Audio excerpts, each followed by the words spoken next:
प्राचीन काल में उधारती नामक एक बोलिए जगन्नाथ स्वामी की जय हो। प्राचीन काल में उधारती नामक एक गरीब ब्राह्मण रहता था।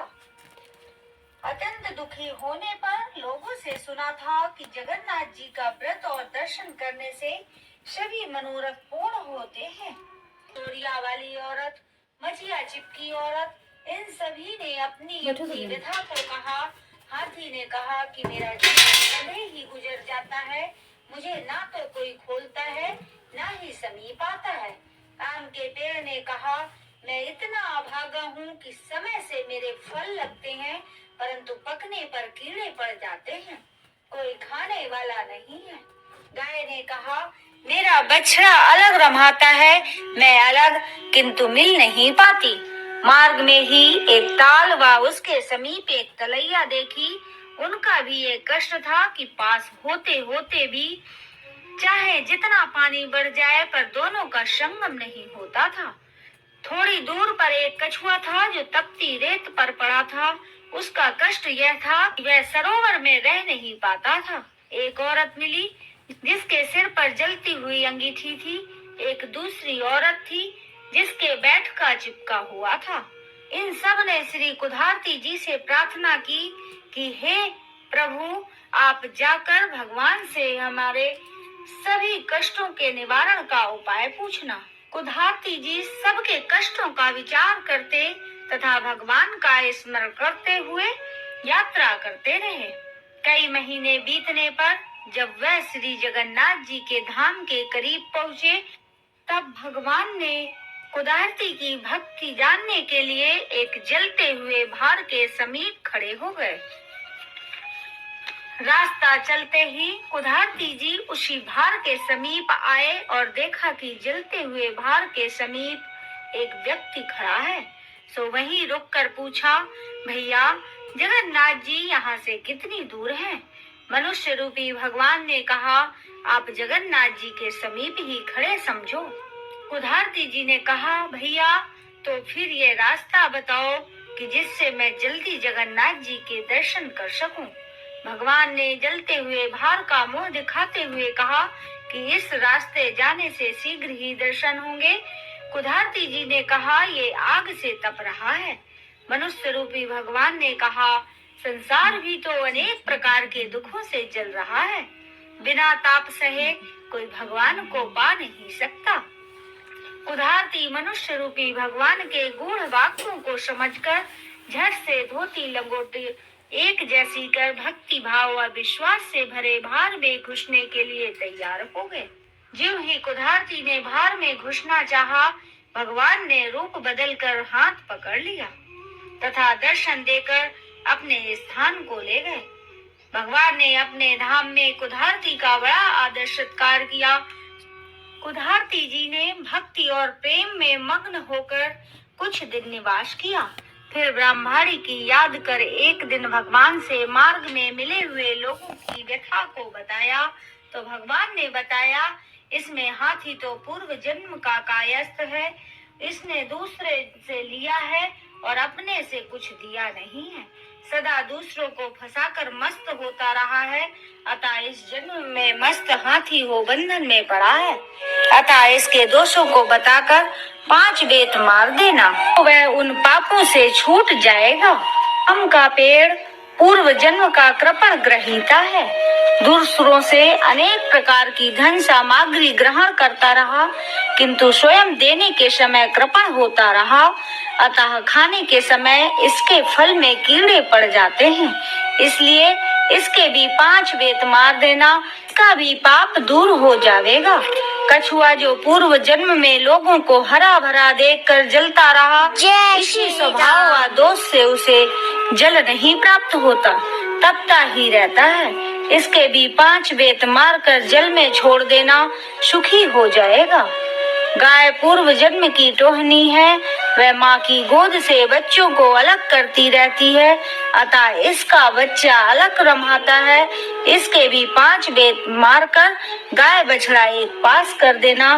ताल तलैया जो पूर्व जन्म की देवरानी जेठानी है, जो एक दूसरे को आप वापस लिया है, दिया नहीं, अतः इसी से मिलन नहीं होता, उमड़ घुमड़ कर रह जाती हैं। 5 बेत मारकर 5 चुल्लू पानी एक दूसरे में डाल देना, मेल हो जाएगा।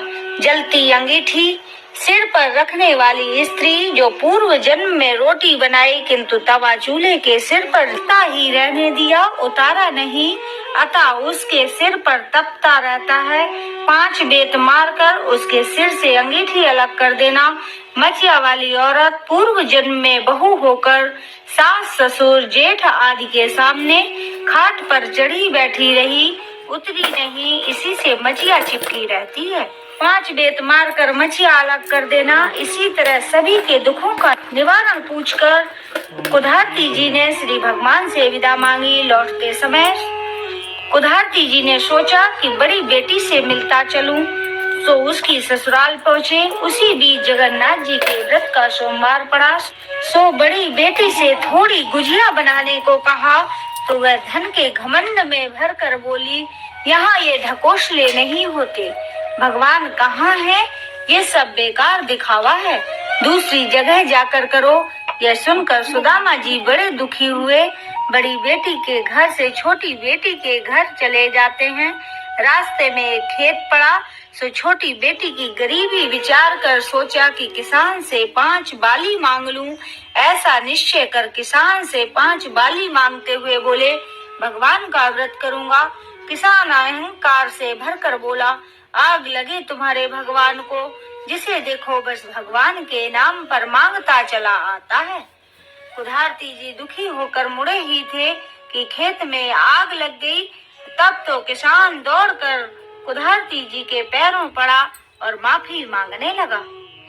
कुधारती जी ने कहा, भैया मैंने कुछ नहीं किया, तूने भगवान को आग लगाई और भगवान ने तेरे खेत को आग लगा दी। किसान ने प्रार्थना करते हुए कहा कि अब कभी ऐसी गलती नहीं करूंगा। ऐसा कह गेहूं की बाली लाकर अर्पण की। जलता हुआ खेत हरा भरा हो गया। आगे चलकर एक आम का बाग पड़ा, वहां भी कुधारती जी ने पूजा के लिए 5 आम मांगे। रखवाले ने दुर्वचन कहते हुए इनकार कर दिया, सो बड़े जोर से आंधी चली कि सारे आम नष्ट होने लगे। यह देखकर रखवाला दौड़कर कुधारती जी की शरण में गया, खुशामद करने लगा। आलू कुधारती ने भगवान से प्रार्थना की तथा उसके फल ग्रहण किए तो आंधी शांत हो गई। बाली और आम ले कुधारती जी दोपहर को छोटी बेटी के घर पहुँचे और कहा, बेटी गोबर से चौका लगा रखो, मैं नित्य कर्म से निवृत्त होकर आता हूँ। जो कुछ सामग्री होगी उसी से जगन्नाथ जी का व्रत करूँगा। छोटी लड़की ने प्रसन्न होकर चौका लगाया और गरीबी विचार कर साहूकार के घर गई। अपने लड़के को बंधक बनाकर पूजन सामग्री घी खोया आदि लाकर गुजिया पूड़ी गुड़ धनिया आदि बनाकर प्रेम से रखा। कुधारती जी के साथ सभी लोगों ने भक्ति पूर्वक व्रत किया। कथा सुनी। ज्यों ही कथा समाप्त हुई त्यों ही बंधक बना लड़का भी प्रसाद लेने आ गया। छोटी लड़की ने बेटे को देखकर नाराज होते हुए कहा कि तुझे तो बनिया के पास छोड़ आई थी, तू यहाँ कैसे आ गया? बेटे ने कहा कि आप ही ने तो बुलाया है। अभी अभी एक बूढ़े बाबा गए और बनिया के सब पैसे दे दिए और कहा तेरी माँ ने तुझे बुलाया है, सो मैं चला आया। कुधारती जी की छोटी लड़की बड़ी प्रसन्न हुई। उधर कुधारती जी घर पहुँचे तो देखा कि कुटिया की जगह महल खड़ा है। सभी ईश्वर नौकर चाकर बहन आदि उपस्थित है। ब्राह्मणी जो गरीबी से मुरझाई बूढ़ी सी दिखती थी, वह सोने के आभूषणों से लदी चमकता चिन्ह हो मन में निश्चय किया कि जगन्नाथ जी की कृपा से मुझे ये सब प्राप्त हुआ है। उनके नाम से एक भंडारा करवाना चाहिए जिसमें दूर देश तक कोई भूखा न रहे। ऐसा सोचकर चारों ओर हंकारे दौड़ाए, निमंत्रण भेज इष्ट मित्रों को बुलाया। श्री जगन्नाथ जी का पूजन कर भंडारा शुरू किया कि कुधारती ने सुना कि एक औरत रोती हुई आ रही है। दौड़कर कुधारती ने देखा कि बड़ी बेटी रोती हुई आ रही है। कुधारती ने पूछा, बेटी क्यों रो रही हो? बड़ी लड़की ने कहा, पिताजी जब से आप हमारे यहाँ गए हैं पता नहीं किसका कोप हुआ, कि सब धन संपत्ति नष्ट हो गई, मैं बड़ी दुखी हूँ। कुधारती जी ने ढांढस बंधाया और प्रेम से भोजन परोसा, किंतु पत्तल पर गिरते ही सभी व्यंजन रोटियां कोचिया के रूप में देखा आश्चर्यचकित थे। कुधारती जी ने यह देखकर दुखी हो भगवान से प्रार्थना की तो आकाशवाणी हुई कि तुम्हारी बेटी ने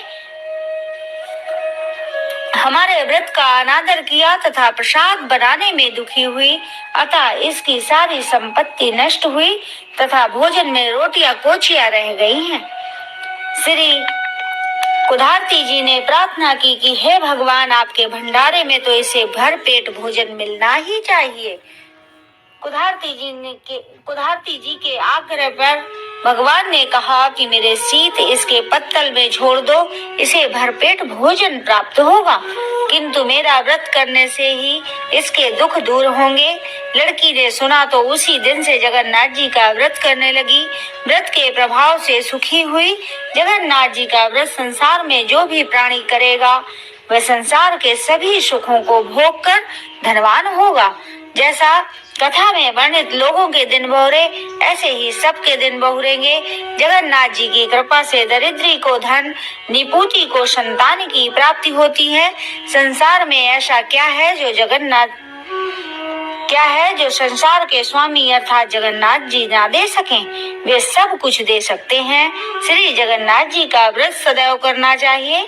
इसके करने से जन्म जन्मांतर के पाप नष्ट हो जाते हैं, परिवार में सुखमय जीवन व्यतीत हो, इसकी महिमा बड़ी है। बोलो जगन्नाथ स्वामी की जय हो।